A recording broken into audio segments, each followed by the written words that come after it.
நீங்கள் எப்படி பொங்கல் செலிப்ரேட் பண்ணீங்கன்னு தெரியல. ஆனால் நான் வந்து இந்த இயர் வந்து கேம்ஸ்லலாம் கொஞ்சம் கலந்துக்கிட்டேன். முன்னே சின்ன பிள்ளையா இருக்கையில் கலந்துக்கிட்டேன். இப்போ மேக்ஸிமம் கலந்துக்காமல் இருந்தேன். இந்த இயர் வந்து ரொம்பவே ஃபன்னாக போச்சு. இது வந்து அப்பாவோட ஊர். அப்பாவோட சொந்த ஊர்லேயும் கேம் வச்சுருந்தாங்க. அதாவது பாட்டி இருக்கிற ஊரில் அங்கேயும் கேம்ஸ்லாம் கலந்துக்கிட்டோம். ரொம்ப ஃபன்னாக போயிட்டு இருந்துச்சு. லக்கி கார்னரில் நான் கலந்துக்கிட்டேன். உரி அடிக்கிறதுல கலந்துக்கிட்டேன். கோலப்போட்டியில் கலந்துக்கிட்டேன். இது வந்து நான், அக்கா, அண்ணி எல்லாருமே ஒரு பாக்ஸில் நிற்கலாம் அப்படின்லாம் பிளான் பண்ணி ஃபஸ்ட்டு வர நம்பரு எந்த நம்பர் வருதோ அதே நம்பரில் வந்து அடுத்த டைம் நெக்ஸ்ட் டைமில் போய் நின்றுட்டு இருந்தோம். அப்படி தான் அது நம்பர் 3ல் நின்னோம். அவுட்டு, வெளியே வந்துட்டோம். முடிஞ்சிருச்சு. அடுத்தது ஆண்களுக்கு வச்சாங்க. அதில் என் ஹஸ்பண்ட் கலந்துக்கிட்டாரு. அவர் செம்ம அல்டிமேட்டாக போச்சு.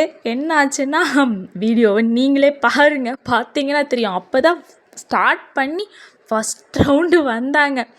ஃபஸ்ட் ரவுண்ட்லேயே என்னாச்சு, என்ன ஆகும், நமக்கு தான் லக்குங்கிறதே ரொம்ப லேட்டாக கிடைக்குமே. அதனால் ஃபஸ்ட் ரவுண்ட்லேயே என் ஹஸ்பண்ட் வந்து வெளியே வந்துட்டார்.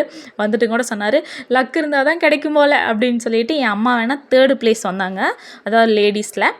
நாங்கள் அடுத்தடுத்த கேம்ஸை அப்டேட் பண்ணுறேன்.